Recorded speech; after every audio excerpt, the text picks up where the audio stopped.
Devasthana Mandir. Thank you for this opportunity to speak. In fact, the blessings of all the assembled Vaishnavas and Vaishnavas. So we can have a nice discussion today. Use of your parents.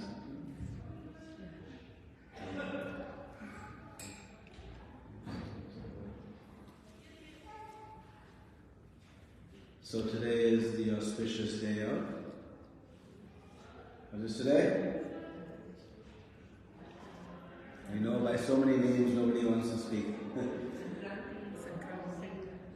Makara, Sankaranti, Pongal, Uttarayan, so many names. It's a very auspicious day. So we'll read one verse from Bhagavad Gita in which Krishna speaks about this day, and then maybe discuss some different topics. So this is from the 8th chapter. The title of this chapter is very sweet. Attain the Supreme. We all want to attain the Supreme.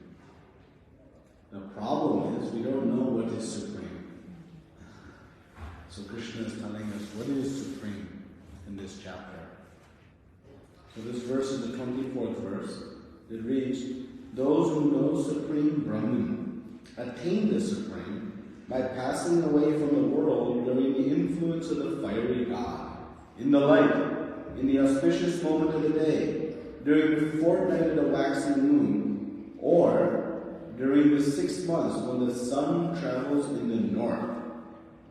The sun traveling in the north is this Uttarayanam.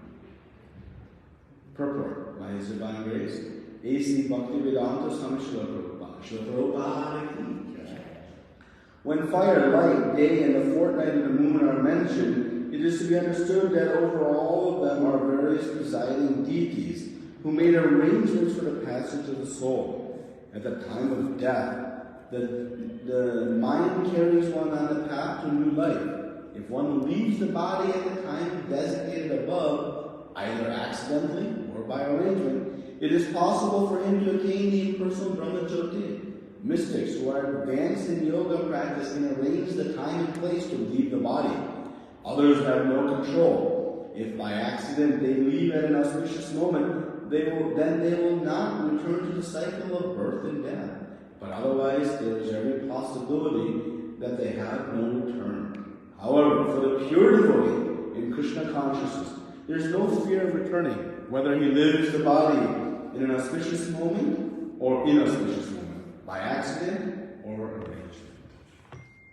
So here, Krishna is telling us about this passing of the soul. So specifically in this section of Bhagavad Gita, Krishna is speaking about the yogis who can, through intense, mainly Ashtanga yoga, they can control the movement of the life airs. And we have all seen that picture of the yogi who is sitting in a very, upright asana, in a very emaciated form, long beard, and there is the light coming from his head at the top. So the great yogis, through this intense meditation, are able to acquire some siddhis, some powers. And one of those powers is they can actually control the life air. And they can push the life air upwards, and through the opening, there's actually an opening at the top of the skull. We don't perceive it, but there is. And from there, the soul leaves the body. And thus, one can achieve certain perfections.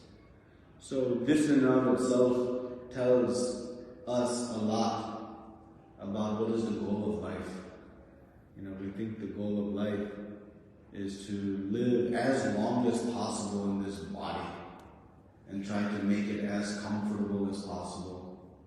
We try to feed it nice things, dress it in nice ways, take it to nice things to see and hear, and live a bodily conscious life. But actually yogis know what is the goal?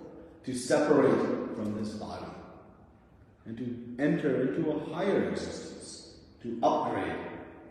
Upgrade from economy class to first class. That is the process of leaving this body. So sometimes we think about death as something, a topic we don't want to speak about. But actually, it is a process that the wise know is the opportunity for the soul to return to a higher place.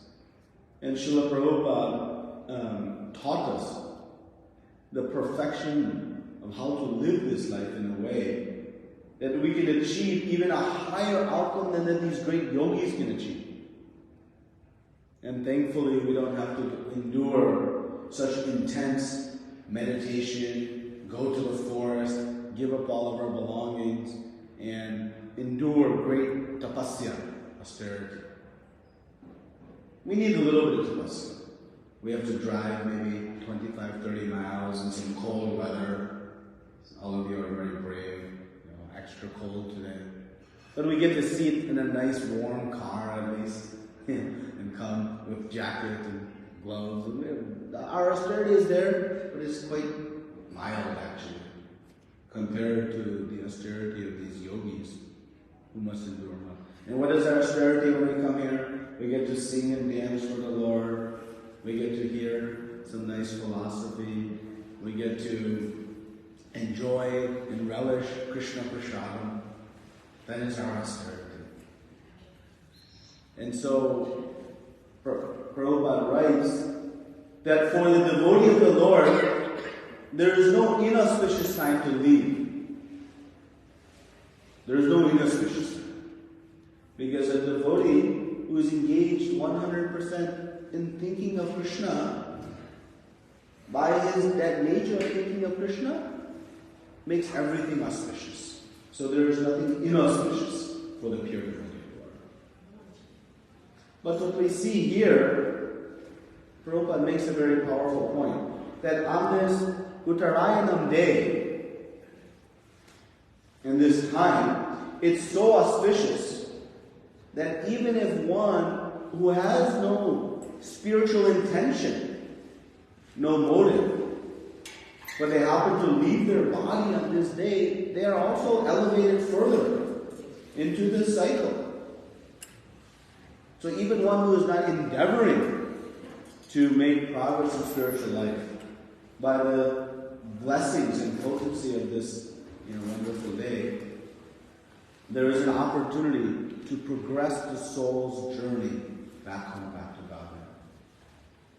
So it's very inspiring to show, how wonderful, this day of Makara Sankaranti is. Of course, we celebrate it in many, many different ways. All over India, we celebrate it in different ways. It is considered, the end of this farming season in the harvest period. And in the time of harvest, there is one mood that develops in the heart of the farmers. And that is a mood of gratitude. There's a sense of gratitude that because of the abundance of facilities provided by the Supreme Lord, great amount of crop has come, and that there are facilities for us to then subsist on for the coming months and time until the next harvest. So this mood of gratitude is there. And actually we should celebrate this Makara Sankaranti full with a mood of gratitude. The problem is, because now we buy all our groceries from Whole Foods and Kroger's and Myers, and we don't understand and we don't perceive actually how dependent we are on the Lord's provisions, we tend to lose this mood of gratitude. Farmers have this gratitude because they know when the provisions of rains, when the provisions of sunlight do not come, their entire existence is uprooted. So, while we celebrate this abundance, we should celebrate who is giving us this abundance. It is our most merciful Shri Radha Kunjaya. They are giving us this opportunity to maintain our existence in this world in some comfortable form, so that we can make progress on the path of spiritual life. Not so that we can enjoy eating, sleeping, mating, and defending, and live an animal-like life. So we have this intelligence. So this is a day in which we can try to, celebrate in various ways. So we get some indication, we got an indication in this verse, that this Uttarayanam, it's a very auspicious time. Again, even one who is not pursuing spiritual life, if they leave their body, they are elevated. So it has some potency. And we see other great things have happened on this day. What else has happened on this day? What other spiritual, significant events took place on this day?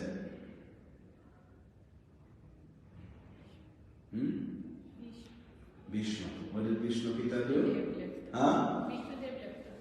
Yes. So this is very, very interesting. Bhishma Dev was given the benediction by his father, King Shantanu, that he could leave his body, he could die when he chose. Now this is a benediction that is only usable by a pure devotee of the Lord. What was the benediction that Hiranyakashipu wanted? Immortality. He didn't want to die. So he tried to trick Lord Brahma with a series of benedictions. So you can see the difference in consciousness. That the materially minded person, they're trying to make a comfortable position in this body.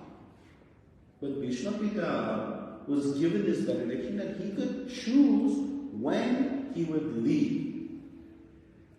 Now, we can imagine, if we were equipped with that potency, would we ever exercise that benediction?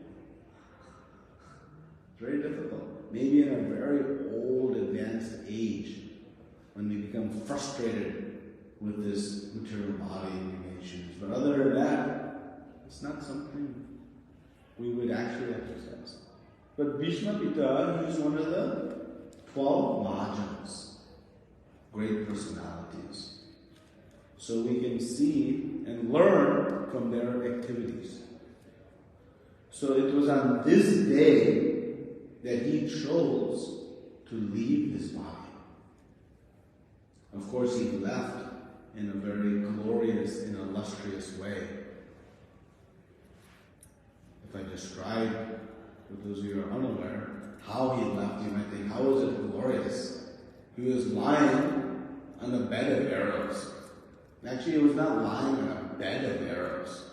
A bed of arrows seems to imply that somebody is lying on top of the arrows. Actually, the arrows had fully pierced his body. And he was lying with the strength of those bottoms of the arrows sitting on the ground. So not just the tips tipping, but they were pierced his body. And like this, he was lying. And why he chose to leave? Because by the unlimited blessings of the Supreme Personality of Godhead, Lord Krishna had come to see him with the Pandavas. And Bhishma Pita knew, yes, it is the auspicious day of Uttarayana. But what is even more auspicious? Krishna had come. And so he knew, and he makes beautiful prayers in the 9th chapter of Srimad Bhagavatam, 1st canto. Begging by the Lord, don't let me forget you. Let me leave my body meditating on your glorious lotus feet. And like this, he left his body. And in Srimad Bhagavatam it's explained it was on this same day, this Uttarayanam day, when the sun is moving into the north constellation through Capricorn, specifically in our zodiac symbols. It's the actual day. So this is the day that Bhishma Pita left. Any other significant events took place on this day?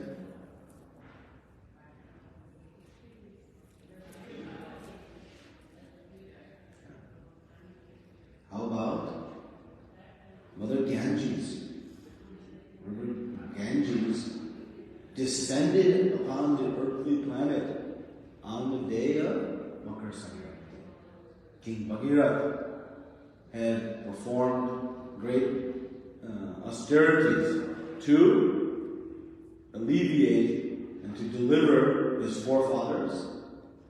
And so it was on this day that Mother Ganges descended. It is also the day in which Chaitanya Mahaprabhu incarnated in 2 additional forms. That is, he incarnated into the holy names and into the Archa Vigraha, the deity form.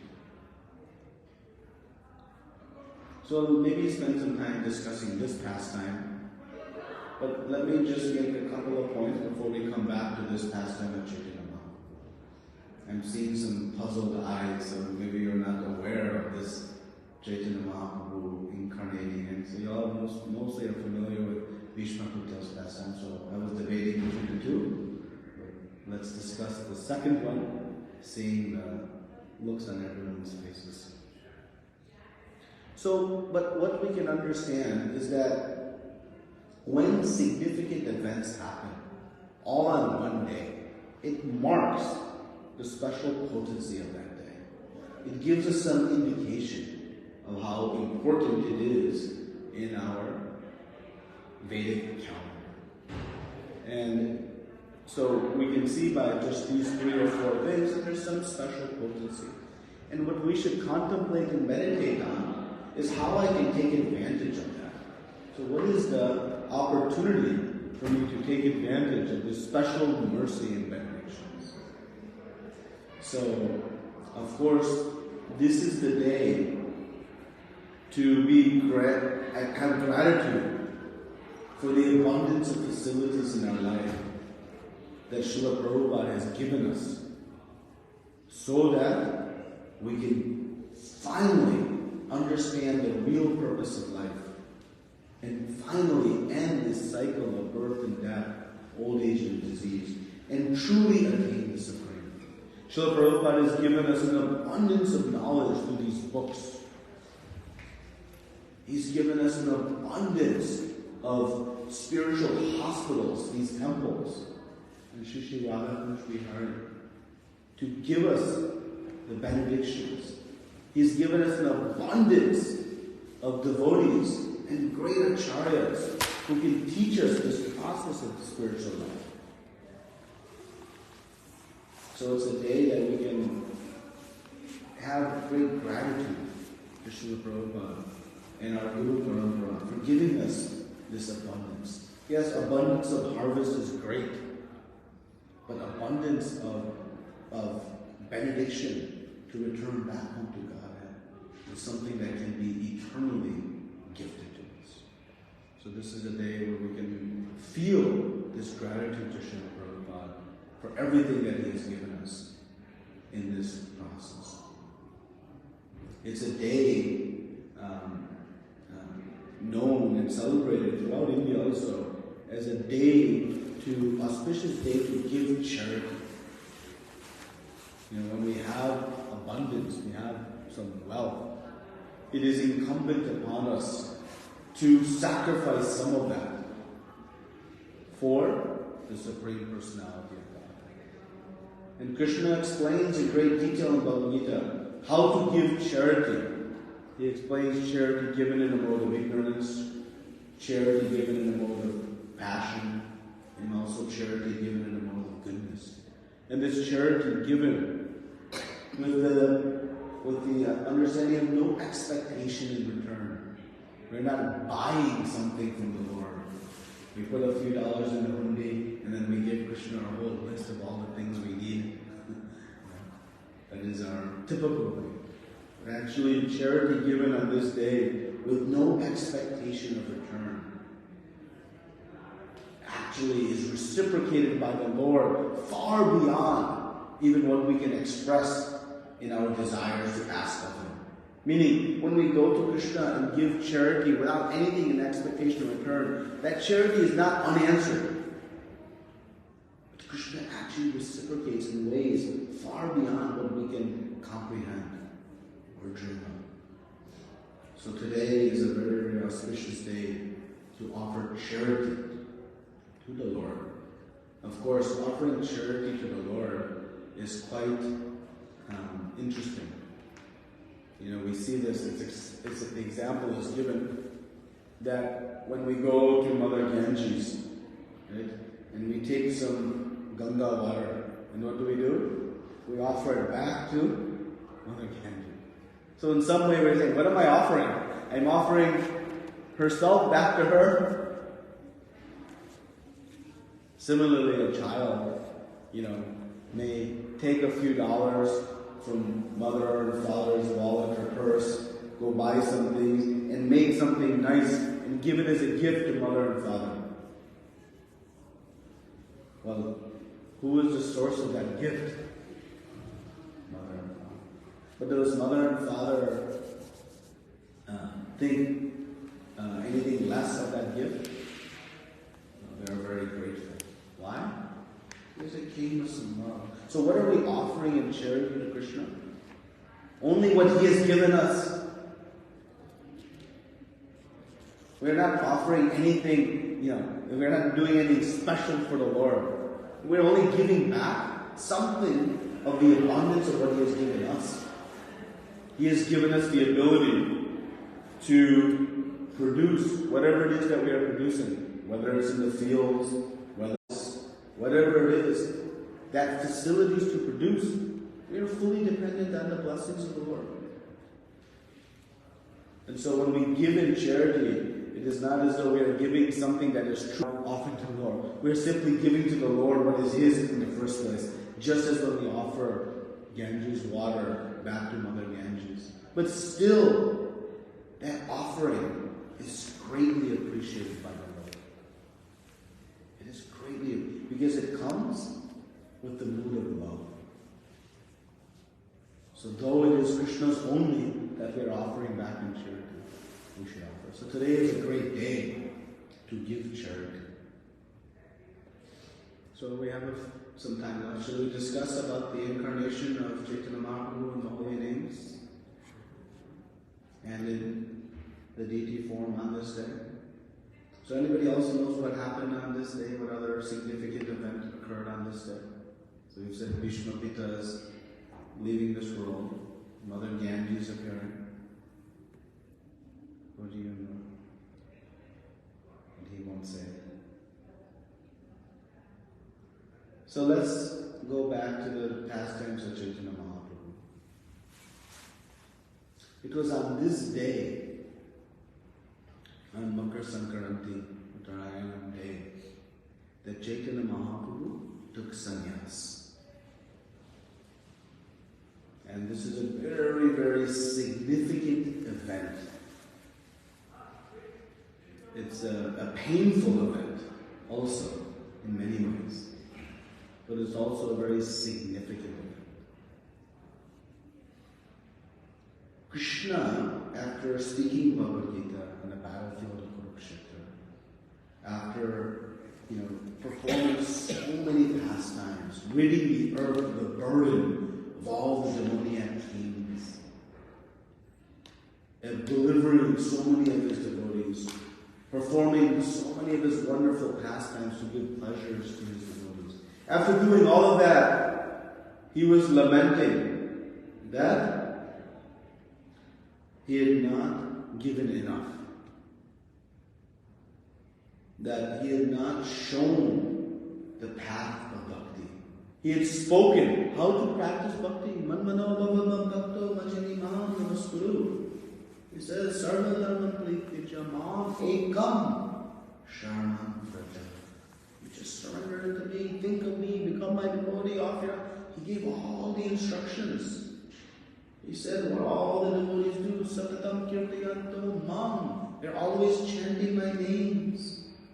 Tushanticha, Ramanticha, enjoying great bliss doing so. Like this he gave, but he did not show how to actually do it step by step.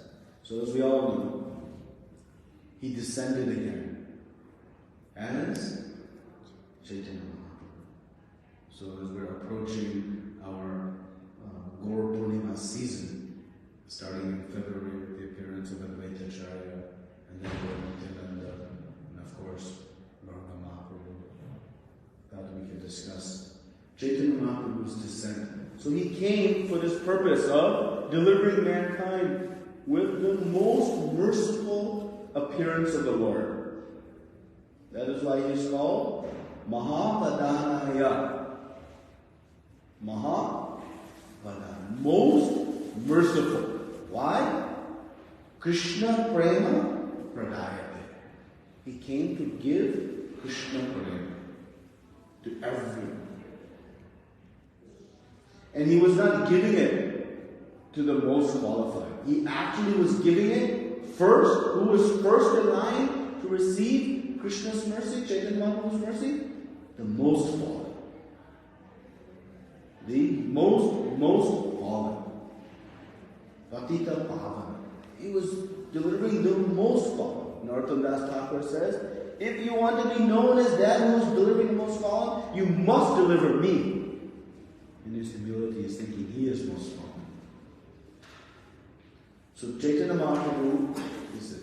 So this is Krishna who is coming in the mood of a devotee. It is not avatar.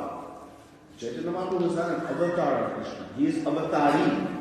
He is Krishna himself, who has come in this mood of devotee. And so we know he performed many pastimes.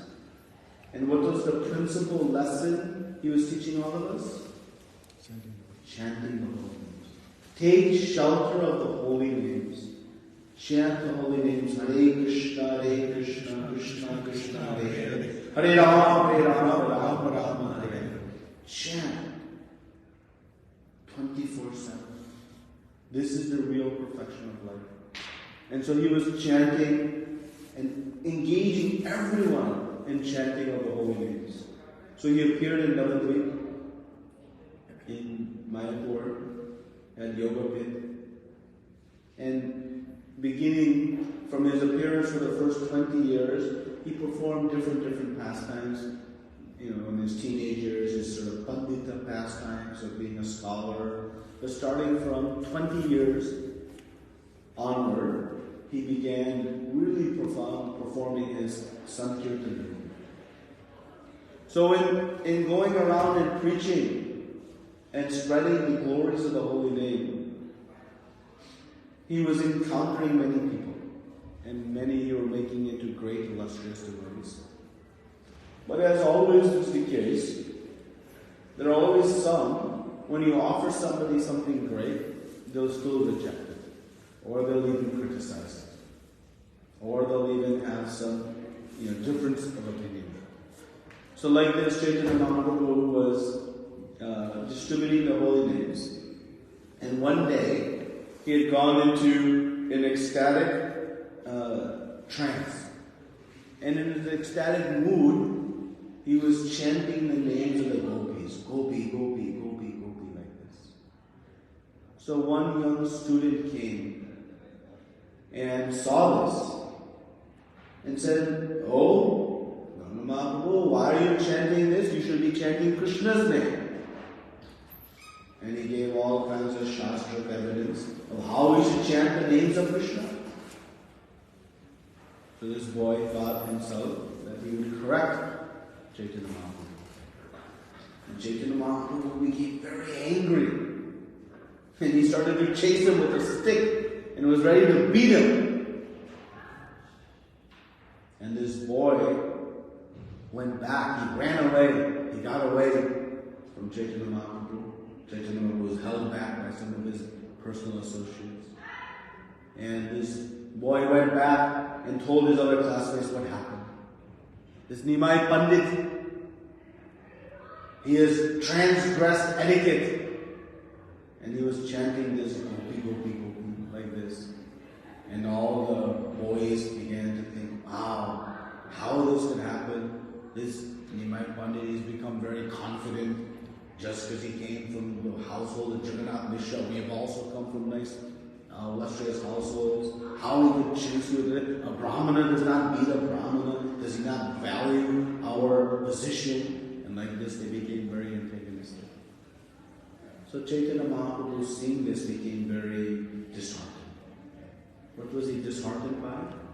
What should we understand? We should be very careful.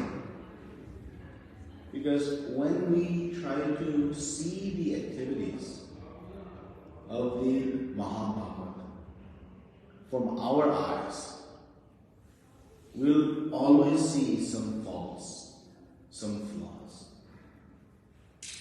Just like in the home. A child is always thinking, mother and father are foolish when they don't give me ice cream. And they see flaws in mother and father's decisions, right? Because they're not giving me toy, they're not letting me play, they're not giving me ice cream, this, that, and the other. But actually, mother and father are performing an activity, making decisions on a higher platform. But the child cannot understand why mother and father are doing this. Similarly, these boys could not understand the higher mood of Chaitanya Mahaprabhu, and thus they engaged in blasphemy. This blasphemy is disastrous for us in our spiritual life. If we try to judge the activities of others in spiritual life, we can assure ourselves of one thing: our destruction in bhakti. That is guaranteed. So we can take this as a good example for us. That we should be very mindful. Because in my immature state, through my contaminated lenses, if I try to make judgment on someone in a pure state, of course I'll make mistakes. Just as a child makes mistakes trying to draw judgment on mother and father in their immature state. Similarly, in our immature practice of bhakti, we should be very careful. Sometimes these things may seem unusual or different, but we should not fall into the trap of these boys. Actually, Chaitanya Mahaprabhu is showing us the highest of all understanding, that one cannot achieve Krishna without the blessings of the Ragatmika Bhaktas, the devotees of Vrindavan. It is only through their mercy that we can achieve Krishna. But again, what the boys saw was some transgression. So it's a good instruction for us. Let us not try to draw judgment on anyone. Instead, focus internally on how we can purify and improve our process. So Chaitanya Mahaprabhu, having experienced this, he starts to speak to his associates.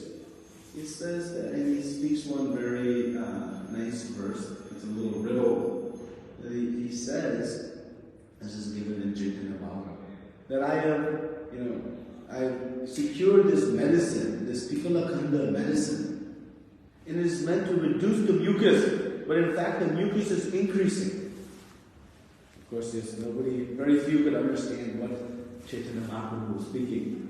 But what he was speaking was that he had come to deliver the conditioned souls from their illusion, from their ignorance. But in fact, their ignorance is increasing. The opposite effect. So because of this, he concluded, and he tells Lord Nityananda, I'm going to take sannyas. And he reasoned, why? He said that because general society at that point at least had some etiquette, that no one will try to beat a sannyasi. And today's day, unfortunately, is degrading so far that even that is happening. But at least 500 years ago, this etiquette was there. And he said that the the fallen conditioned souls, they may be more inclined to hear if I take this sannyas order. So for that purpose, I'm going to renounce everything. Now, Chaitanya Mahaprabhu, Krishna's purpose was to preach to all of us. Because our conditioned position was not declining. Lord Nityananda, hearing this, he immediately fainted.